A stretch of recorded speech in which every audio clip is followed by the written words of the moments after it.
creating your own personal network or starting to create your own network, and some key networking questions you need to consider when you're speaking to an employer.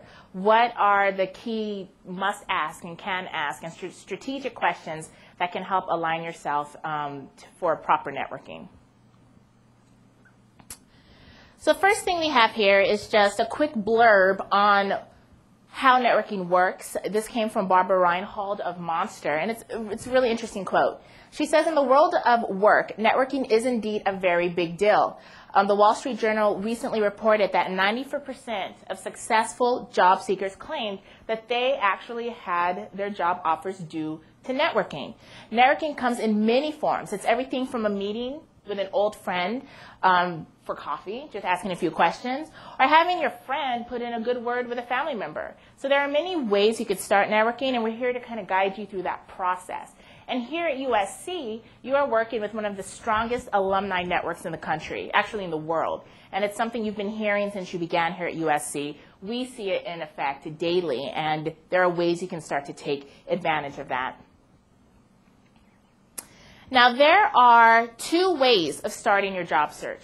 There is something called the direct method, and there's the indirect search method. The direct method is when you're not utilizing any networking skills. That's when you're connecting with a recruiter at a career fair. October 12th is our career fair.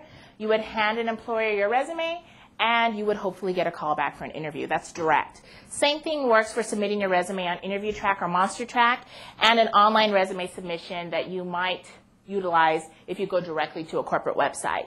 Now, the indirect search methods are a way for you to find positions through this whole idea of networking. This is either by utilizing your student organizations, going to any of the professional student organizations. There are many panelists, conferences, and events where alum will come. Anyone in industry will come, whether you're in IEEE or the Associated Biomedical Students Association. People are coming there to help you, and that's a good place to start networking. There are also departmental events. The Industrial Systems Engineering department has a lot of events where they will host students for different panels and have industry representatives come. So each department also hosts unique events. There's the Trojan Alumni Network that we'll talk about in detail. It's an actual database that you could utilize. There are informational interviews, which is when you actually conduct an interview with someone, and this is not to interview them for a position, but it's to find out a little bit more about your field and how you can possibly begin enhancing your personal network.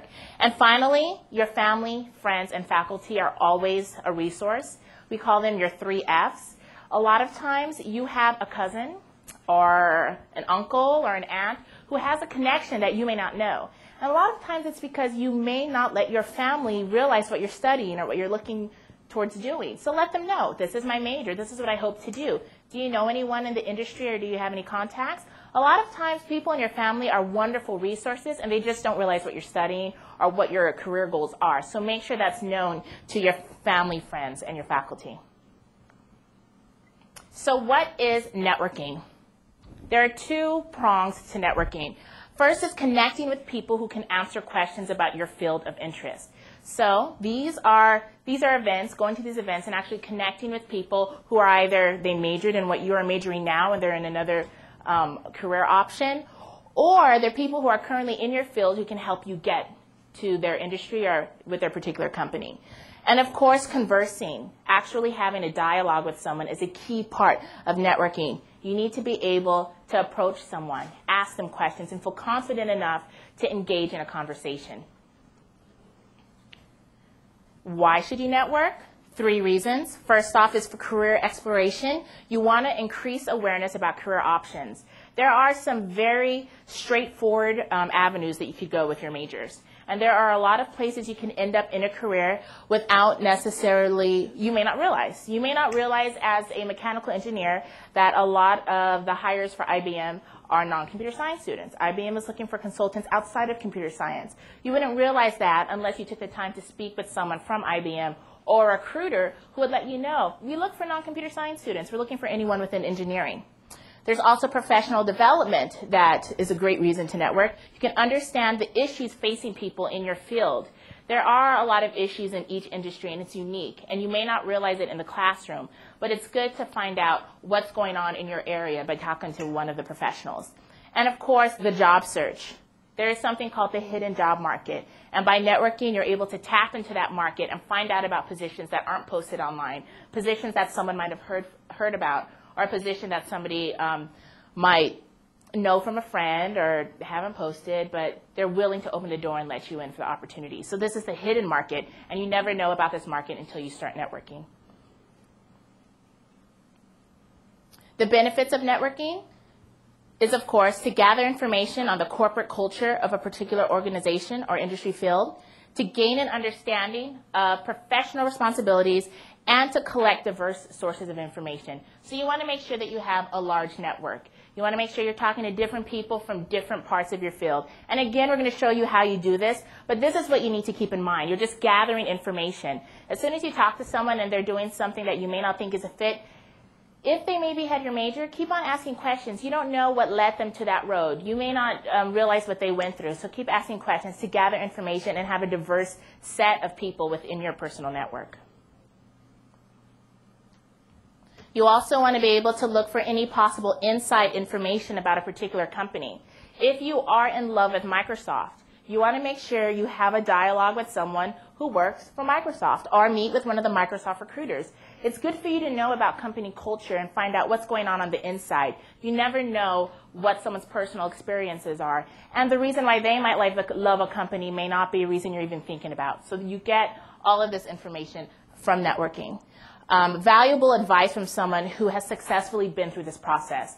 Everybody who's working, including ourselves, we've been in the job search process. We have had to network. We've gone through networking. We've gone to the fairs. We've been through this process. So it's good to talk to someone who could give you advice on what you should and shouldn't do. And of course, you're doing all of this networking, all of this for the possibility of getting a job interview. You want to make connections to get your foot in the door. And that's your ultimate goal. And if you keep that in mind while you're networking, you'll be on the right path. So now Brooke's going to let you know some different ways you can begin networking.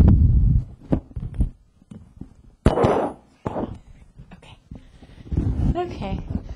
All right, so Candace kind of touched on what networking is, and I'm going to kind of go over some ways to get started. So the first thing with networking is that the people you meet and the different ways and your different contacts, it never hurts to ask them for a meeting. So never feel like you're putting someone out by asking these questions or asking them if you can meet with them for coffee or lunch. Most people are very happy to do that. So keep that in mind. And then as I kind of go through this, as you're building your network throughout your 4 years at USC or meeting at a career fair, you collect lots of business cards. Always make a list, make your contact list, and keep a list somewhere so that you can kind of refer to that when you do need to contact those people. So a couple of things. Trojan Network. Have you guys heard of the Trojan Network? It's online. Okay, I'm going to tell you all about that. That is a great resource for you throughout your 4 years here. So I'm going to go into detail on the Trojan Network.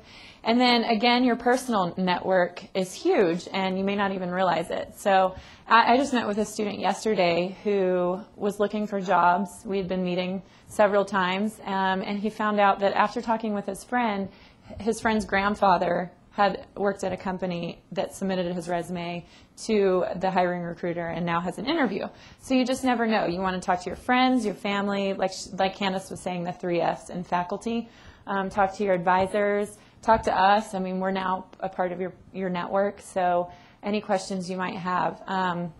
So think about your personal network. And again, brainstorm, make a list. What's their title? What company do they work for? Do they know anyone? And then that's how you can kind of set up your strategy for networking. Professional and student organizations, I'll go into that a little bit. And then events. Always consider events on campus or events through student organizations. Conferences. We have the career conference coming up. Is anyone registered? All right. So this is going to be this is the perfect networking opportunity. That's what it is. It is a networking event. So you want to bring your resume, try to get names of people, maybe a business card. It is a networking event. You can always follow up with that person to get more information. And also the career fair. And we also have information sessions. So those are all opportunities for you to get in contact with industry representatives to increase your network. And you might meet them the first time at the career conference and then see them again at the career fair. And you might be a sophomore and start developing that relationship. So it's about the initial contact and then continually building that relationship, which we'll get more into. Okay, so the first thing I'm going to talk about is the Trojan Network, which you all have a handout so that you can leave here today and go have the instructions of how to get on. But basically, it's a USC, it's a database where USC alumni have volunteered to give their contact information for students or recent alumni to contact them, to ask them questions about where they are, whether it's about their position or their experience at USC. And it's all available online, so it's an excellent resource for you. You have 3 contacts a month. So if it's your first year here at USC and you start now with 3 contacts a month, you'll have, I don't know, I can't do the math right now, but you'll have a lot of contacts by the time you graduate. And so you create your list from the Trojan Network. You might not use them right then, but you should start getting your contact list going as soon as possible so that when you are in the position or need some information, then you can contact them. So, and again, this is not a place where they are hiring students. It's a place where they're solely there to give information. You never know what can happen, but you can always ask someone to review your resume and give you some feedback on your resume, but it isn't a hiring. It's more of just a networking tool. So, and we'll talk more about informational interviews. Yes, you have a question? Why did it say only 3 contacts per month? They limit 3. They don't want, first, I don't think they want people to get over contacted, so they limit it to 3 contacts a month. And also, is that the only reason? I think that's pretty much. Yeah, they get by limiting it to 3 contacts, they also can ensure that multiple students don't want to contact that same person. Yeah, so they're not contacted. They kind of limit the contact. So we have like CTOs and CEOs of like Nike and such on this list, so they want to make sure that person doesn't get an email from a USC student regularly. If everyone picked that person once a month, they would be getting thousands of emails. So. Person on that list is only be contacted 3 times each month? No. You as a student get 3 contacts a month, 3 different contacts. So, and let me see, where was I? Okay, so basically when you go onto the Career Planning and Placement, this is through the Career Planning and Placement Center. So they register people as alumni. So you go to their website, and we have the link on your handout, and this is the screen you'll see for the Alumni Search. And you can search by major, company name, profession, student affiliation, state, job title, graduation year, and city. And we recommend you keep it kind of general. So if you're interested in a certain field, and it'll pull up everyone in that field, and then you can search and more specific by company name. So it's really great because if you're interested in a certain company and you want to work there, they might not be in your position, but maybe you want to find a position that you want, but maybe you want to find out about the culture of the company. So, use it at your discretion. But I would definitely recommend getting started now and creating your network list. You can, as you see, search by profession, and there's engineering. And then within engineering, I believe there's even more specific. And then once you do perform your search, it pulls up, you can see the company name, the job title, and degree info. You're not seeing any of their contact information yet. When you press on this little search, that's when the contact information will come up, and it'll automatically register as one of your contacts. So use them wisely, and then this is what you'll see. You'll see their name, their phone number. You can write this one down. And then you can contact this person. And we recommend first point of contact is email, and we'll get more into that in a little bit. So, okay, and then so that's the Trojan Network. Does anyone have any questions about the Trojan Network or ways to use it? Okay. So next, I talked a little bit already about your personal network. And again, just consider everyone in your immediate surroundings, your friends, your family, people you wouldn't normally consider, people you've worked for, faculty, advisors, community group members, leaders if you're part of an organization, former employers. And always put it out there what you're looking for, because you never know who might know someone. So this is all just part of increasing your networking. And then, of course, there's professional and student organizations, which is an excellent way to increase your network within a profession. So there's a number of professional organizations for engineering students here on campus. And these students all go to the conferences together and kind of create their own little network of contacts. So through one of those organizations, you can really get to know a lot about your field, get to know maybe about a certain company or how to get in with a certain company. So it's also a great way to meet others with similar interests and, try and increase your network together. And also, if it's not a professional organization, it could be, a leadership club or a volleyball club or something, and you might meet someone on there that has contacts. So always be thinking about ways you can increase your professional network for the job search. Okay, now Candace is going to go talk about informational interviews, and this is really important when considering the Trojan Network because you'll use this a lot.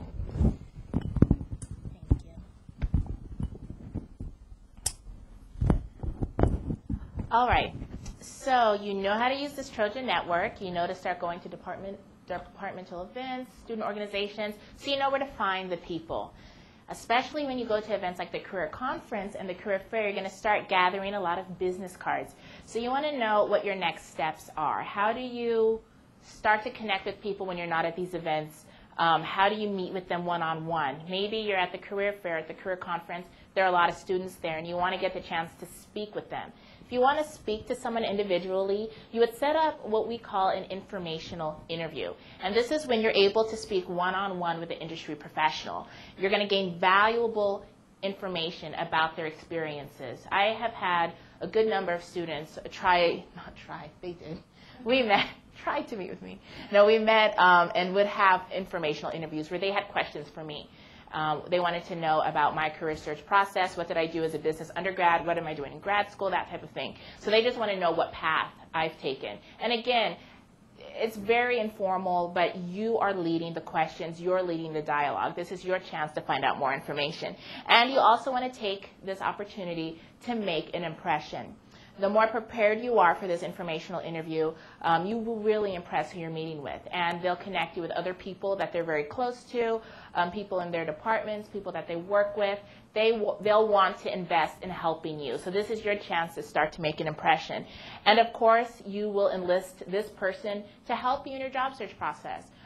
When I've met with people one-on-one, and this is outside of my role with career services, but when someone sees me on the network and they know that I did database of the work in the past, and I've worked with SAP, and they want to talk to me about that, I'm going to think of people I know in the industry who are currently working in that field, like at Warner Brothers, who are looking for interns in SAP. And they may not be on our system, but it's a good friend of mine, and I might say, hey, you might want to email my friend John, and he can help you out and maybe see what opportunities are there. So I'm now involved in helping someone with their personal job search process, and that will also happen when you meet with someone one-on-one for an informational interview.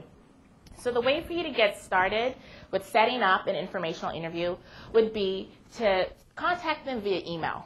Email is very unassuming. It's the first way you should try to communicate with someone. Calling someone at work using their direct phone line is not recommended because they may be busy. You don't know what situation they're going to be in. But by emailing them, you're giving them the opportunity to get back to you when they can, at their earliest convenience. So the way you would start off is, of course, introducing yourself. So maybe you'll meet someone at the conference this Saturday, or you'll meet someone in 2 weeks at the career fair. And you're going to say, hi, my name's Tammy Trojan. I'm a junior majoring in computer science at USC. Okay, so they know where you're coming from. Next, you want to remind them of why you're contacting them. This is a way of following up with a company. You maybe, again, had 5 minutes with them at the career fair. You want to remind them where you connected. If you're trying to connect with a recruiter, mind you, they meet with a lot of students, not only at USC, but at other universities. So let them know. I spoke with you at the IMSC conference last week. I was very impressed with your ideas on video game programming. Oh, yeah, I remember, Tammy. We spoke briefly before we broke for coffee. Or, oh, I remember, John. We actually met at the career fair, and he was really interested in this one project. So you want to make this very easy for them. This is when you would contact them for a possible visit, meeting with them. If you're working with a faculty member, if you're trying to contact a faculty member or someone on campus, use campus as a place. It's very easy. If they're in the Los Angeles area, you might need to drive to them. on site and try to coordinate a visit. You want to meet with them. If you're unable to meet with someone, maybe they're out of the country or out of the state or out of the city, you can also conduct these informational interviews on the telephone. Some people have said, can I set up a time to talk to you for 20 minutes? That's fine. You can do that as well. If they're local, you also want to make sure you think about a visit. Reason for contact is also going to be in this area for your email. I'm interested in learning more about the gaming industry and got your name from the Trojan Network. Would you have time to sit down with me and talk about your experiences in the industry? So this is someone that I guess they found on the Trojan Network. This is their reason for contacting this network person. You want to let them know when you're going to follow up with them. I will call you next Tuesday to see if we can set up a time to meet. If you have their phone number, you're kind of giving them a heads up. This was my initial contact with you via email. I'm going to call you next week so we can set up a time. I can be reached at this number and this email. You're going to include your contact information so they can also contact you if need be. Now, coordinating the visit, in person and on-site is best. So if you are interested in meeting with someone in El Segundo who is working for Raytheon, you would like to schedule something to meet on their side. They could get you clearance. They could possibly give you a tour, which is always best. If you get an office tour or tour of a facility, we definitely recommend that. You want to make sure that you have your questions and your conversation topics prepared because, again, this is going to be a type of informational interview, and your dress should be business casual. You want to make sure that you're always very presentable, even though you're a student. So treat this like the career fair. Wear slacks and a button-up shirt. If you're a young lady, wear a sweater set. Just make sure you're presentable. You don't have to wear a suit because it's not an interview. So just make sure you're not wearing flip-flops that day. Now, some of the questions that you can begin to ask, must-ask questions when you meet with someone, whether this is a visit or this is on the telephone or even at a networking event, you do want to ask them how they got started in the industry. How did you get started in project management? How did you get started working in Oracle? What led you into the aerospace industry? How did they get started? What path did they take? What steps did they take to arrive at a current position? So if this person is in management, you might want to ask them, how did you get to management? Did you start at an entry-level position? What road did you take? Did you do one of the leadership development programs? How did you get to where you currently are in the company? You want to ask them what their major responsibilities are. This is helpful because if you notice that they spend their whole day working on technical reports and you hate writing technical reports, this may not be the particular job for you. You also want to ask them what a typical day is like. And that's a great question. Whenever a student will ask me, what's your typical day like? You kind of think for a minute and you're like, I spend half my day emailing. And it's funny because you don't even think about your day, but it's interesting to try to describe what you do daily to someone who's interested in your field. And it's a good conversation starter. It's actually, you always end up laughing because you're like, wow, I'm on the phone a lot. Very helpful to kind of break the ice with them with that question. Also, what do you enjoy most about your job? So ask them what the favorite part of their job is. What do they love each day? And ask them a question about what they hate. What is that one part of your job that you're like, I don't like this? So you can begin to understand what's going on in your industry, what people experience in their field, and then you could decide, wow, this person really doesn't like presenting, and that's part of the job that I think I would love. So you could start to balance out what you're looking for in your career. We have these listed as can-ask questions, which are questions that are appropriate to ask, but they're not on the list as you have to get these questions out when you're at an event, or if you're at an informational interview and you have time, you'll have the chance to ask these questions. But if you're at a career fair, at a career conference, you might have around 10 to 15 minutes with someone, so you want to make sure you use that time wisely. Some of these questions would be, what do you wish you would have known before you got to this position, or what are words of wisdom? The reason why we have this as a can ask is because this can be a long tangent. So you're kind of asking them about advice, professional advice and personal advice. Also, what skills are needed to help them succeed in the field. This is also depends on the industry they're in or their company. They might recommend that you take a certain type of programming class or a project management class, or you really need to think about getting certified in X, Y, and Z. If this is their insight to help you get a position or possibly excel in that particular area. So again, these are kind of open-ended questions that could take a while to get a response. If you have the time with a person, definitely ask these questions. Now, Brooke's going to talk about some of the strategic questions, or I will talk about some of the strategic questions that will help you build your network. These are questions you need to ask, because after you're concluding with them and I almost said sucked them full of all their info, you've taken all their information, you want to think about that next person you want to meet with. You want to meet with their friends or their colleagues. So these are strategic questions that help you move on to the next person. First question, can you recommend anyone else that I should talk to? Have them search their personal mind database of, you really mentioned you're interested in doing a lot of presenting, and we're looking for a young presenter to possibly be an intern or an entry-level grad next year in our da-da-da department. I really think you should connect with this person. So they're starting to think of people you should meet with, or people who would love to work with more students or give them more insight. So ask them if they have any people in mind that you should speak to. And also, you want to ask them, especially if you're, this is not a phone question, but if you're on site, ask them if they have the time to show you around. It's going on site, visiting a company is very helpful. Again, you get that side of corporate culture that you don't see unless you're actually going there. We had the opportunity to do some site visits, and it's just different. We spent a whole day at Raytheon recently, and it was just nice to go and see, okay, this is where we're sending people. This is what corporate culture is like.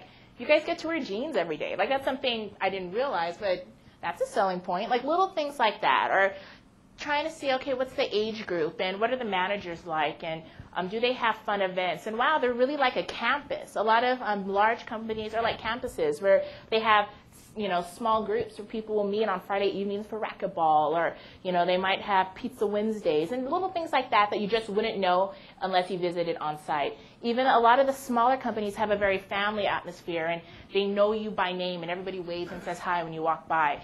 Those are the type of things you want to know. That will let you know if you like large companies or mid-sized companies or small, more intimate companies.